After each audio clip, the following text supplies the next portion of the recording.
বঙ্গবন্ধু শেখ মুজিবুর রহমানের ধানমন্ডির বাড়ি পোড়ানো ও দেশের বিভিন্ন স্থানে বঙ্গবন্ধুর প্রতিকৃতি ভেঙে ফেলার প্রতিবাদে গোপালগঞ্জের কোটালীপাড়া উপজেলায় বিক্ষোভ মিছিল ও সমাবেশ করেছে বীর মুক্তিযোদ্ধা ও মুক্তিযোদ্ধা প্রজন্ম।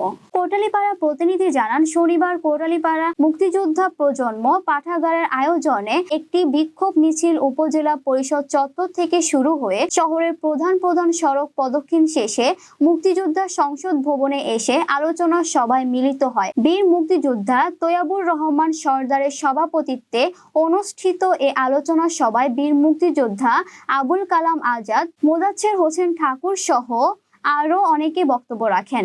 তাদের বক্তব্যে বঙ্গবন্ধু শেখ মুজিবুর রহমানের ধানমন্ডির বাড়ি পোড়ানো ও দেশের বিভিন্ন স্থানে বঙ্গবন্ধুর প্রতিকৃতি ভাঙচুরের নিন্দা জানান।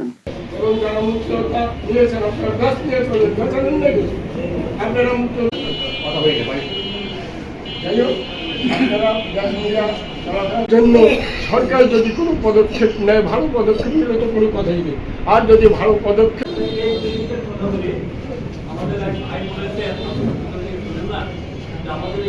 তার স্মৃতির উপরে, ঘটনার ছবির উপরে যে ভাই আঘাত করছে, আমি চোখে জল রাখতে পারি না। এইগুলো, এই বর্বরতা, এগুলো সহ্য করা যায় না।